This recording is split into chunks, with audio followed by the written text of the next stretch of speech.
Thursday marks the end of North Atlantic Treaty Organization or NATO Annual Summit.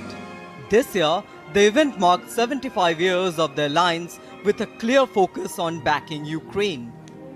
The Washington Summit Declaration released on 10 July targeted China, pledged more military and financial support for Ukraine, stressed importance of Indo-Pacific as a strategic area and announced enhancing of the integrated air and missile defense system.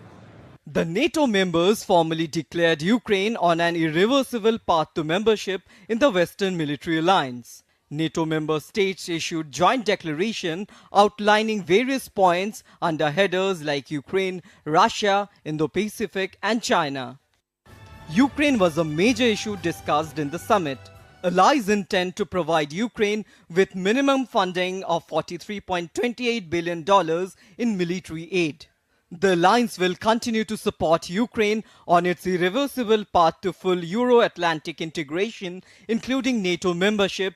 It reaffirms that NATO will be in a position to extend an invitation to Ukraine to join the alliance when allies agree and conditions are met. The allies also decided NATO would take over most of the coordination of military equipment and training for Ukraine from an ad hoc US-led coalition. On Russia, NATO allies are willing to maintain channels of communication with Moscow to mitigate risk and prevent escalation.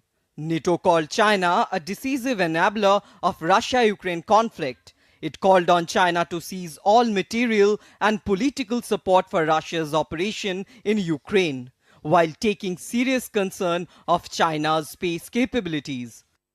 China provides dual-use equipment, microelectronics, a lot of other tools which are enabling Russia to build the missiles, to build the bombs, to build the aircraft, to build the weapons they are using to attack Ukraine. Newly appointed British Prime Minister Keir Starmer asserted that there will be no change in the UK's position towards Ukraine with the new Labour government in power. NATO celebrates 75 years in 2024. It was formed in 1949 by 12 countries to counter the Soviet Union.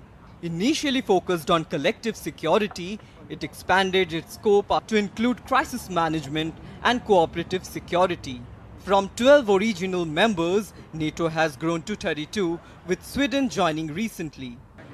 In 2006, NATO defense ministers agreed to commitment that 2% of their country's GDP would be allocated towards defense spending.